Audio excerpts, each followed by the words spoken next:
नमस्कार दोस्तों। स्वागत है आपका हमारे YouTube चैनल कहानी वर्ल्ड में। बहुत समय पहले की बात है। एक छोटे से गांव में एक बूढ़ा सौदागर अपने बेटे करण के साथ रहता था। सौदागर ने अपनी मेहनत और ईमानदारी से खूब व्यापार किया था, लेकिन अब उसकी उम्र ढल चुकी थी। उसकी आंखों में अनुभव की चमक थी और दिल में अपने बेटे के लिए अपार स्नेह। एक दिन उसने करण को पास बुलाया और कहा, बेटा, जीवन में सच्ची कमाई वही होती है जो इंसान अपनी मेहनत और समझदारी से करे। अब वक्त आ गया है कि तुम दुनिया देखो और अपने हुनर से अपनी राह बनाओ। यह कहते हुए उसने करण को दो मजबूत और सुंदर बैल सौंपे, जिनकी नस्ल की लोग मिसाल दिया करते थे। एक गांव में एक बूढ़ा सौदागर और उसका बेटा करण रहते थे। एक दिन बूढ़े सौदागर ने अपने बेटे को दो बैल देते हुए कहा, बेटा, ये बहुत ही अच्छी नस्ल के दो बैल हैं। मैंने इन्हें बड़े ही मेहनत से पाला है। इन्हें किसी ऐसे देश में ले जाकर बेच दो जहां बैल की कमी हो। एक एक बैल 101 अशर्फिया में बिक जाएगा। यहाँ से बहुत दूर उत्तर में एक ऐसा देश है जहां जाकर तुम ये बैल बेच सकते हो। क्योंकि मैं अब बूढ़ा हो चुका हूँ और सफर नहीं कर सकता, लेकिन तुम हिम्मत करो और दूर दराज के अनजान देशों में जाओ। संभव है कि तुम्हें इन बैल की और ज्यादा कीमत मिल जाए। करण यह बात सुनकर इस ख्याल से फूला न समाया कि नई नई जगहें देखने को मिलेंगी और खूब सैर होगी। मगर इसके साथ ही उसके बाप ने सलाह देते हुए कहा, बेटा, ये याद रखो कि पश्चिम की तरफ मत जाना। अगर तुम उस तरफ गए तो ऐसे देश में पहुंच जाओगे जहां बेईमान और ठग लोगों की बचती है। वहां जो भी बाहर का आदमी चला जाता है वह वापस नहीं आता। एक दफा मैं भी वहां पर चला गया था, मगर अपनी उस बेवकूफ़ी की मुझे इतनी बड़ी कीमत चुकानी पड़ी कि मैं उम्र भर याद रखूंगा। करण ने अपने बाप से पूछा, आखिर बताइए तो, जब आप ठगों की बस्ती में गए तो क्या हुआ था? बूढ़े पिता ने कहा, बेटा, तुम्हें याद है कि जब तुम छोटे थे तो तुम्हारा एक भाई भी था जिसके साथ तुम खेला कूदा करते थे। 15 बरस पहले अपने कारोबार के सिलसिले में मैं सफर पर गया था।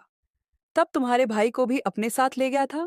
मैंने सोचा था कि इस तरह से यह देश विदेश की सैर भी कर लेगा और लोगों के रहन सहन का ढंग भी देखेगा। इस तरह यह बहुत कुछ सीख जाएगा। जब हम अपने देश वापस आ रहे थे तो बदकिस्मती से किसी अनजान देश में जा निकले। हम शाम के वक्त वहां पहुंचे थे। रात हमने एक सराय में बिताई। लोगों की बातचीत और उनके तरीकों से पता चला कि यह वही धोखेबाज लोगों की बस्ती थी जिसके बारे में मैंने अपने बड़े बुजुर्गों से सुना था।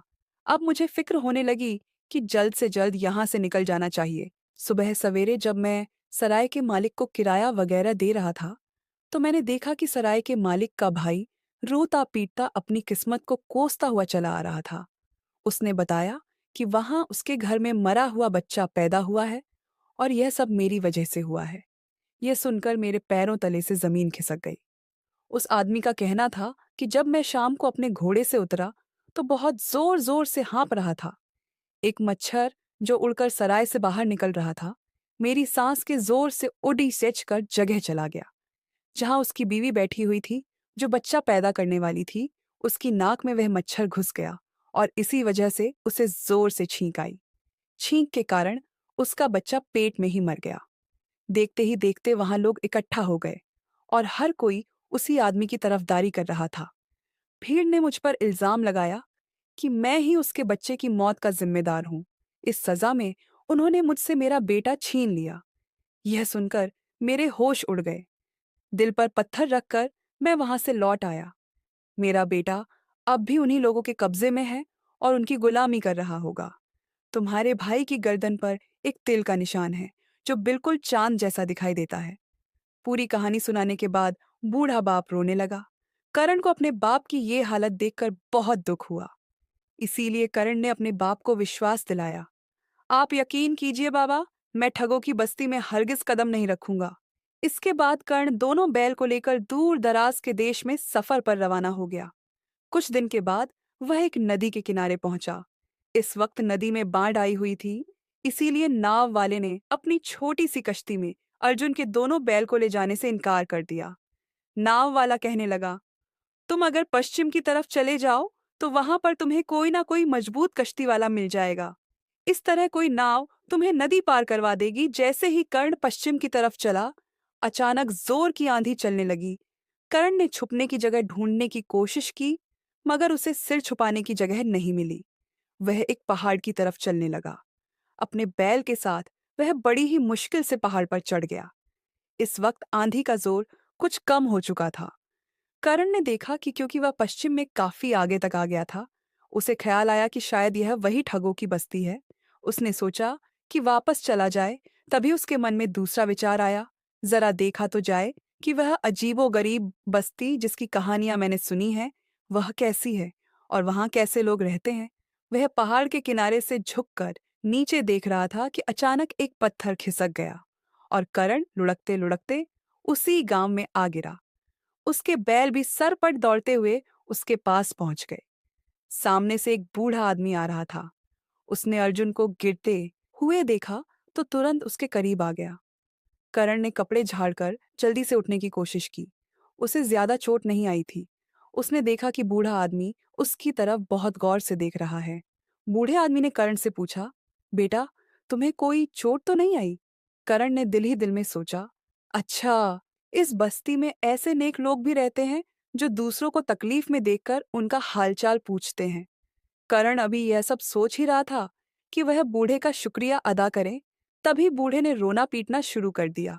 असल बात यह थी कि एक तोता करण के नीचे दबकर मर गया था। बूढ़ा आदमी रो रो कर उस मरे हुए तोता को देख रहा था और कहने लगा, मेरे प्यारे छोटे से बच्चे, मैं तेरी मौत का बदला जरूर लूंगा।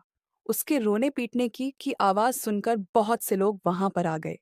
वे लोग किसी अनजान भाषा में बूढ़े से बातें करने लगे। फिर उन्होंने करण को बताया, इस बूढ़े के यहाँ कोई बच्चा नहीं है। उसने इस तोता को ही अपनी औलाद की तरह पाला था। वह इसे बहुत चाहता था और इसकी सेवा करता था। अब बेचारा बूढ़ा आदमी अकेला रह गया है, इसीलिए वह इस तोता की मौत पर इतना दुखी हो रहा है। इसके बाद गांव वाले भी बूढ़े के साथ रोने पीटने लगे। कर्ण बुरी तरह से घबरा गया। उसे कुछ समझ में नहीं आ रहा था कि अब क्या करें। उसने लोगों से पूछा, बूढ़े के दुख को कम करने के लिए क्या किया जाए? बूढ़ा एकदम से बोला, अपने बैल में से एक बैल मुझे दे दो। करण ने नाराज होकर कहा, एक मामूली से तोता के बदले में मैं अपना बैल नहीं दे सकता। तब बूढ़ा कहने लगा, कैसी बातें करते हो नौजवान? क्या बैल किसी के बेटे से ज्यादा कीमती हो सकता है? आखिर में बेचारे करण को अपना एक बैल उस बूढ़े के हवाले करना पड़ा। वह बहुत ही उदास और दुखी होकर वहां से चला गया। अब इस पहाड़ पर चढ़ना बहुत मुश्किल था, इसीलिए करण काफी दूर तक पैदल ही चलता रहा ताकि कहीं से कोई आसान रास्ता मिल जाए। थोड़ी देर बाद वह एक गांव में पहुंचा। करण भूख और प्यास के मारे बेहाल था। उसने गांव में जाकर एक दरवाजा खटखटाया। उस घर से एक आदमी बाहर आया जिसकी सिर्फ एक आंख थी। करण ने उससे कुछ खाने पीने को मांगा। उस आदमी ने जवाब दिया, मैं तुम्हें खाने को तो कुछ नहीं दे सकता, मगर हाँ, पानी जितना चाहे पी सकते हो। उस एक आंख वाले आदमी ने करण को पानी दे दिया। पानी पीकर करण ने उसका धन्यवाद किया और फिर चलने को हुआ। तभी उस एक आंख वाले आदमी ने उससे पूछा, भैया, तुम कौन हो? कहाँ से आए हो? और तुम्हारे बाप का नाम क्या है? जैसे ही कर्ण ने उसे अपने गांव और अपने पिता का नाम बताया, उस एक आंख वाले आदमी ने कर्ण की बाजू जोर से पकड़ ली और खुशी से चिल्लाने लगा, आखिर तुम मुझे मिल ही गए। अब सुनो लड़के, 20 साल पहले मैं व्यापार के सिलसिले में तुम्हारे देश गया था। वहां मेरा सारा सामान चोरी हो गया था। मैं तुम्हारे बाप को अच्छी तरह से जानता था। मैंने उससे 200 अशर्फियां मांगी थी और वह राजी हो गया, मगर उसे जमानत चाहिए थी और मेरे पास देने के लिए कुछ भी नहीं था। उसने कहा कि तुम मुझे अपनी एक आंख निकाल कर दे दो। मुझे पैसों की इतनी सख्त जरूरत थी कि मैं राजी हो गया। वह मेरी एक आंख निकाल कर ले गया और वादा किया कि 1 साल के बाद वह मेरे घर आएगा और मेरी एक आंख वापस कर देगा। मगर 20 साल गुजर गए और वह अब तक वापस नहीं आया। अब तो तुम मेरे हाथ लग गए हो। मेरी एक आंख वापस कर दो। बाप का कर्ज चुकाना तो बेटे का फर्ज होता है। उसकी बात सुनकर करण हैरान रह गया। देखते ही देखते उस एक आंख वाले आदमी के चारों ओर उसके हमदर्द लोगों की भीड़ जमा हो गई। करण अब रोने के करीब था। उसने कहा, मुझे मालूम नहीं कि तुम्हारी आंख का क्या किस्सा है, परंतु फिलहाल यह बताओ कि अब मुझे क्या करना होगा और तुम मेरा पीछा कैसे छोड़ोगे? उस आदमी ने जवाब दिया, तुम अपना बैल यहां पर छोड़कर जा सकते हो। बेचारा कर्ण मजबूर होकर अपना बैल वहीं छोड़ गया और अकेला ही आगे बढ़ चला। पहाड़ से गिरने के कारण उसका सारा बदन दर्द कर रहा था। दिल से भी वह बहुत दुखी था कि उसके दोनों कीमती बैल हाथ से निकल गए। थकान के मारे अब उससे चला भी नहीं जा रहा था। चलते चलते वह एक बगीचे में जा पहुंचा और एक वृक्ष के नीचे बैठकर आराम करने लगा। थकावट के कारण उसे नींद आ गई। कुछ देर बाद जब उसकी नींद खुली तो उसने देखा कि बगीचे में पास ही एक सेब के पेड़ के नीचे दो आदमी बैठे शतरंज खेल रहे थे। उन्हें खेलता हुआ देखकर करण के मन में भी आया कि वह अपना मन बहलाने के लिए कुछ देर इन लोगों के साथ शतरंज खेल ले। करण उन लोगों के पास गया। उनमें से एक आदमी ने करण से कहा, क्यों भाई, क्या तुम भी हमारे साथ शतरंज खेलना चाहते हो? करण ने हाँ में सिर हिलाया। वो आदमी कहने लगा, भाई अगर हमारे साथ शतरंज खेलनी है तो उसकी एक शर्त है, और शर्त यह है कि हारने वाले आदमी को जीतने वाले खिलाड़ी के द्वारा बताए गए किसी भी काम को करना होगा। फिर वह आदमी पेड़ पर लगे हुए सेबों की तरफ देखकर कहने लगा, अगर तुम शतरंज में हार गए तो तुम्हें मेरा एक काम करना होगा। करण को लगा कि शायद वे आदमी उससे पेड़ पर चढ़कर सेब तोड़वा चाहता है। उसने तुरंत इस बात पर सहमति दे दी और वे लोग शतरंज खेलने लगे। शतरंज के इस खेल में कर्ण अनाड़ी साबित हुआ और वह हार गया। अब शतरंज जीतने वाले आदमी ने कहा, अब तुम्हें मेरा एक काम करना होगा। कर्ण तपाक से बोला, कोई बात नहीं भाई, भला पेड़ से सेब तोड़ना कौन सा बड़ा काम है, मैं अभी कर देता हूँ। उस आदमी ने कहा, तुमसे किसने कहा कि मैं तुमसे सेब तोड़वा चाहता हूँ? मेरे पास तो तुम्हारे लिए एक दूसरा काम है, और वह काम यह है कि तुम्हें मेरे लिए समंदर को खाली करना होगा, उसका सारा पानी निकालना होगा। अगर तुम ऐसा नहीं कर पाए तो तुम्हें जुर्माने के तौर पर मुझे 1,000 सोने की अशर्फियां देनी होंगी। उस आदमी की बात सुनकर कर्ण के होश उड़ गए। वह कहने लगा, अरे भाई, भला समंदर को भी कोई खाली कर सकता है? उस आदमी ने कहा, मैं वह सब नहीं जानता। हमने शतरंज इसी शर्त पर खेली थी कि हारने वाले को जीतने वाले की हर बात हर हालत में माननी पड़ेगी। अभी या तो तुम समंदर का पानी खाली कर दो या फिर मुझे 1,000 अशर्फियां दे दो, करण कहने लगा। भाई, मैं तो पहले ही इस गांव में आकर लुट चुका हूँ, मेरे पास तो एक फूटी कौड़ी भी नहीं है। अब उन दोनों में इस बात को लेकर बहस होने लगी। अभी बहस चल ही रही थी कि तभी वहां पर एक नौजवान आ गया।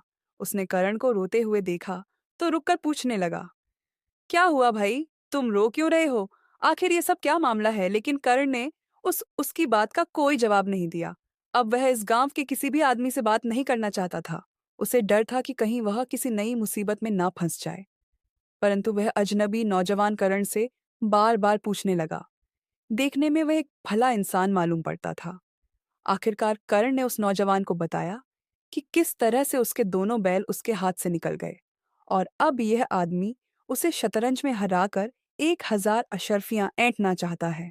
नौजवान ने सारी बात बड़े ध्यान से सुनी और फिर कहने लगा, अच्छा, चलो, मैं देखता हूं कि तुम्हारे बैल तुम्हें कैसे वापस दिला सकता हूं, और साथ ही इस आदमी के साथ तुम्हारे झगड़े का निपटारा भी करवा सकता हूं। चलो, तुम मेरे साथ राजा के पास चलो। अब वे तीनों, कर्ण, वह नौजवान और तीसरा आदमी, राजा के महल की ओर चल पड़े। कर्ण और वह नौजवान दोनों आगे आगे चल रहे थे, जबकि तीसरा आदमी उनके काफी पीछे धीरे धीरे आ रहा था। तभी उस नौजवान ने मौका पाकर कर्ण को धीमी आवाज में सब कुछ समझा दिया कि उसे राजा के पास पहुंचकर क्या कहना है। पीछे पीछे चल रहा तीसरा आदमी उनकी योजना से पूरी तरह अनजान था। रास्ते में कर्ण और उस नौजवान ने एक तोता पकड़ा और उसे अपनी जेब में छुपा लिया। जब वे तीनों राजमहल पहुंचे, तब कर्ण ने राजा के सामने अपनी शिकायत रखी। उसने बताया कि गांव के दो लोगों ने उसे उसके दो बैल ठग लिए। राजा ने सिपाहियों को भेजकर उस बूढ़े आदमी और एक आंख वाले आदमी को राज दरबार में बुलवाया। राजा के सामने पहुंचकर बूढ़े आदमी ने अपनी बात रखी। उसने कहा, महाराज, जो तोता कर्ण के नीचे दबकर मर गया, उसे मैं अपना बेटा मानता था, जिसे मैंने बड़े प्यार से पाला था। कर्ण ने तुरंत अपनी जेब से एक तोता निकाला और बूढ़े आदमी के सामने रखते हुए कहा, महाराज, इस तोता को मैं अपना बेटा मानता हूँ। मैं इस तोता को पहाड़ के नीचे छोड़ देता हूँ, और अगर यह बूढ़ा आदमी उस पहाड़ से नीचे गिरकर इस तोता को कुचल दे तो मेरा बदला पूरा हो जाएगा। राजा ने कहा, हाँ, यह बिल्कुल ठीक है, मेरे विचार से यह सही न्याय है। बूढ़े के मुकदमे का यही फैसला है। यह सुनकर बूढ़ा चुपचाप अपना बैल कर्ण को लौटाकर वहां से चला गया। अब एक आंख वाले आदमी की बारी थी। उसने राजा के सामने अपना पक्ष रखा। करण ने कहा, हुजूर, इसमें कोई शक नहीं है कि मेरे पिता को अजीबोगरीब शौक है। उनमें से एक ये है कि वे लोगों की आंखें जमा करते हैं। हमारे गोदाम में सैकड़ों आंखें जमा हैं। मैं इस आदमी की आंख वापस करने को तैयार हूं, लेकिन मैं इसकी आंख से मेल खाती दूसरी आंख तभी तलाश सकता हूं जब ये अपनी दूसरी आंख भी मुझे दे। राजा ने कहा, यह उचित है। मुझे लगता है कि ऐसा ही होना चाहिए। राजा की बात सुनकर एक आंख वाले आदमी ने अपना बैल करण को लौटा दिया और अपनी खोई हुई आंख वापस लेने में कोई रुचि न दिखाते हुए चुपचाप राज दरबार से चला गया। अब उस तीसरे आदमी की बारी थी, जिसने शतरंज के खेल में करण को हराया था। उसने राजा से कहा, महाराज, मैंने करण को शतरंज में हराया है। शर्त के मुताबिक अब इसे समुद्र का पानी निकालकर उसे खाली करना होगा, या फिर बदले में मुझे 1,000 सोने की अशर्फियां देनी होंगी। करण ने कहा, हुजूर, मैं समुद्र का पानी खाली करने को तैयार हूं, परंतु पहले आप इस आदमी से कहें कि वह समुद्र में बहकर आने वाली नदियों का पानी रोक दे। इसके बाद ही मैं समुद्र को खाली कर सकूंगा, क्योंकि अगर मैंने समंदर खाली कर दिया तो बहती हुई नदियां उसे फिर से भर देंगी। इसीलिए पहला काम इसका है कि यह उन नदियों को समंदर में गिरने से रोके। इसके बाद ही समंदर को खाली किया जा सकेगा। करण की बात सुनकर राजा मुस्कुराया और एक एक बार फिर से कहने लगा, बिल्कुल सही। तुम्हारी बात बिल्कुल सही है। इस आदमी को पहले जाकर समंदर में गिरने वाली नदियों को रोकना होगा। अब तो इस तीसरे आदमी की भी बोलती बंद हो चुकी थी। वह सिर झुकाए चुपचाप वहां से चला गया। इसके बाद कर्ण और नौजवान दोनों राज दरबार से बाहर निकल आए।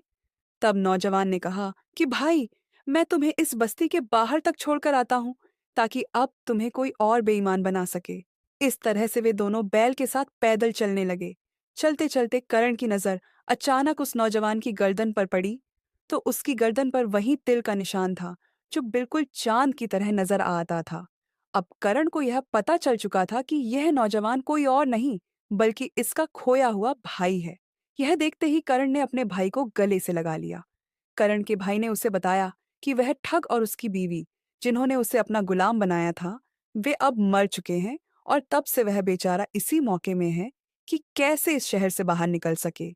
इतने दिनों तक ठगों के बीच में रहकर वह इनके तौर तरीके जान गया था और जानता था कि कैसे इन ठगों से निपटा जाए। दोनों भाई ठगों की बस्ती से बाहर निकलकर उत्तर की तरफ चले गए। वहां पहुंचकर उन्होंने अपने दोनों बैल अच्छी कीमतों पर बेच दिए और खुशी खुशी अपने घर वापस आ गए। उनके बाप ने खुश होकर उनका स्वागत किया। बड़े बेटे के वापस मिल जाने की खुशी में उसकी आंखों से आंसू बह रहे थे। दोस्तों, कहानी पसंद आई हो तो लाइक करें, शेयर करें और चैनल को सब्सक्राइब करें। धन्यवाद दोस्तों।